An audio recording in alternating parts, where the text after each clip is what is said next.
What is up, everybody? Doing things a little different today. Most of my videos are all just RC explosion boxes. This is going to be a video for the SilverJackify giveaway. You're saying do your top 5 cards under $50, or as the last video said, however many you want. It has to be at least 5. So we will start this out. This one definitely under $50. I'm just kidding. I was just looking for a reason to take it out. I have a room in my house of all my baseball stuff, and it really isn't that anymore because now that I have little kids, I pretty much have put a lot of that stuff away so they don't inadvertently trash some of it. But anyways, moving on. It was actually kind of cool. Last night at work, I was just thinking of some of the 5 cards I would do, or some of them, and some of the ones I plan on taking out I couldn't even find. And just going through just dozens and dozens, I just took a bunch out, not really any in particular ones. It's just kind of a cool challenge actually, because it brought back a lot of cool memories from my childhood. A lot of this stuff, you know, obviously it's not worth a ton now, but just, you know, the memories. A lot of times we'd go, like my dad and my brother and I, we'd go to card shops growing up.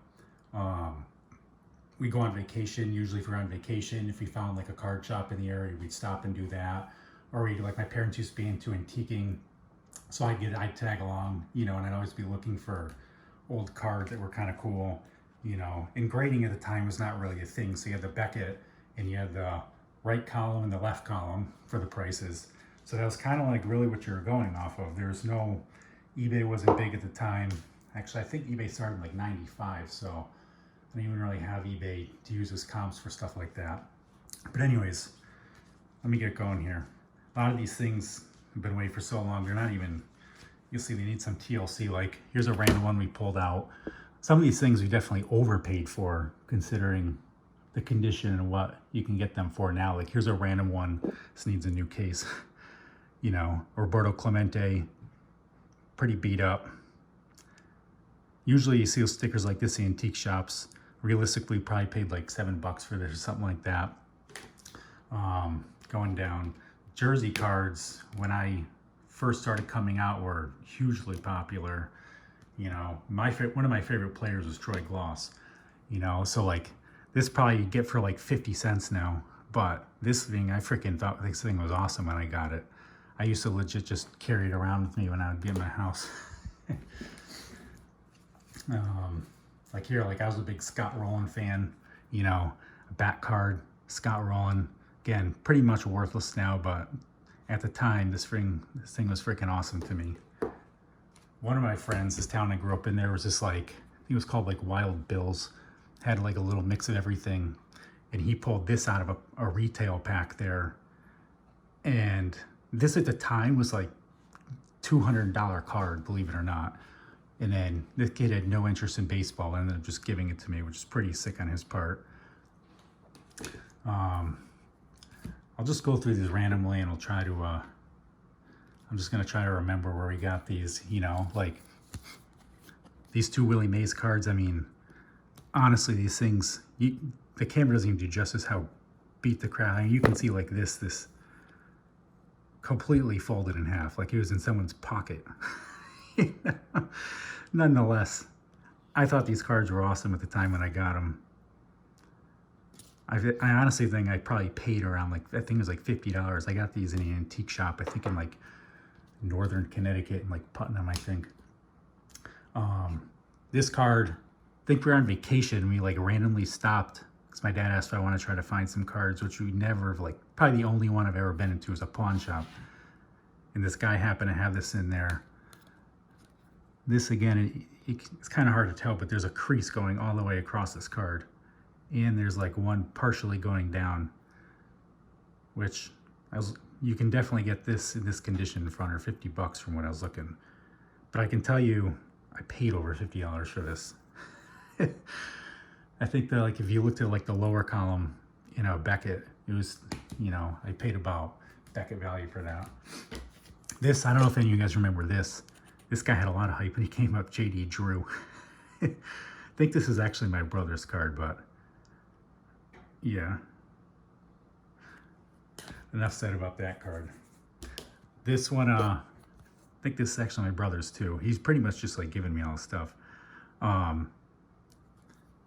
brother spent a long time looking for this. I mean, you can see it's still in the original, the screw down case, the condition on it, the centering is freaking awful. Guy has on it, it's from 1992, $150 to $290. Is that 90 or 40? I don't know. With a $100 sticker on it. I couldn't even tell you what he paid for it. He probably paid about $100 for it. Let's go. I'm pretty sure these came out of a pack where you're guaranteed it. Because I'm pretty sure I remember, because I didn't have that kind of money then. These were probably like 10 or 15 bucks a pack, maybe more. They're definitely more than 10 bucks a pack then. But I was so freaking stoked when I got this, at least the pack, and got this. This is like one of my first autograph cards I ever owned. Might actually be my first. Here's another Jackie Robinson. I actually don't remember where I got this. Again, you know, it's just freaking, the condition is terrible. I actually live near his wife. She's still alive. I think she's like 99 years old. But you know, I still think it's a cool card. Don Larson. Is this his rookie card? I don't even know. I think this is his rookie card. Definitely didn't pay too much for this one. And it's pretty much worthless, and I'll show you why. I don't know if you can see. It was literally glued into a display and ripped out of it, and I took it. But I was happy with it. And you know what? It's still a good memory. This we got at a tag sale on the side of the road. It's actually not in terrible condition. Centering is not great, but it's pretty cool. We got this, I mean, this one I didn't get too long ago. I probably got this like 10 years or so ago.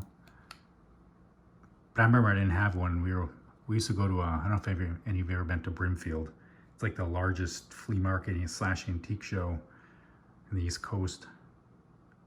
But yeah, I had this in mind, spent pretty much a whole day wandering around, keeping an eye out for this. This thing's all, I gotta check this.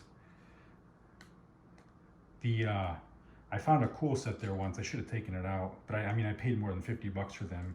They're like they're a set of little mini cards that you could get at the Hall of Fame in the 1950s. And I found 2 almost complete sets of those, which was pretty sick. This Roger Maris jersey card my dad got for me. This at a show. This is like right when it first came out. What was this, 2000? This I think sells for like $18 or $19, the last one. But I still, to this day, I think it's cool.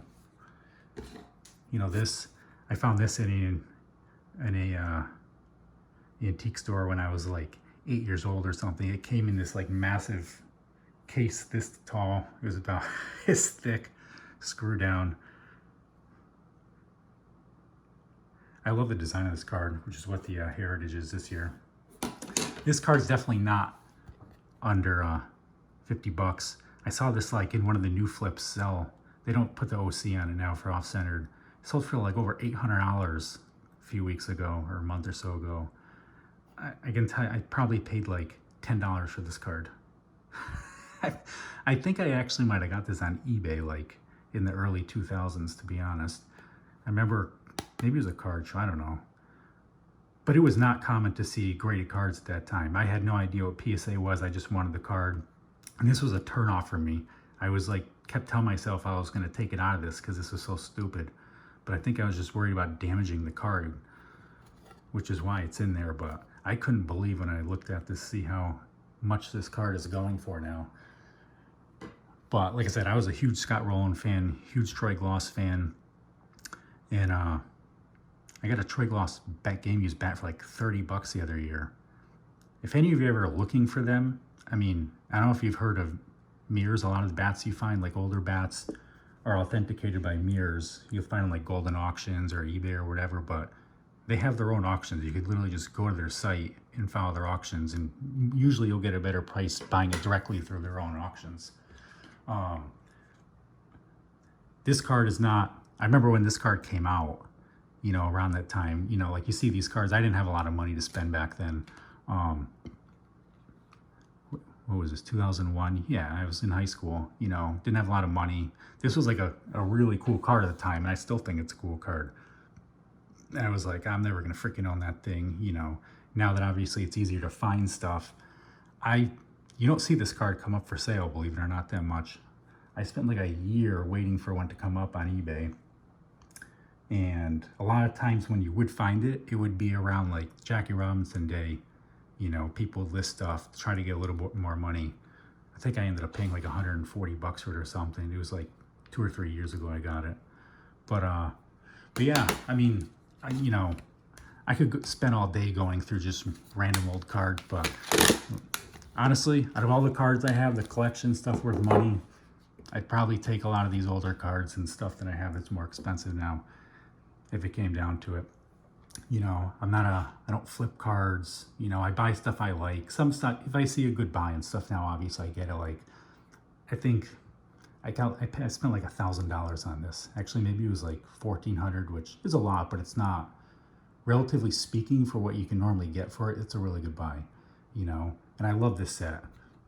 You know, 2001 SP Legendary Cuts, when they first started coming out with those, it was just, I don't know, to me it's like an iconic set, so I like to try to, like, again, I collect these because I like them, but nonetheless, yeah, hopefully some other people do some videos. I'll have to check the other ones out there.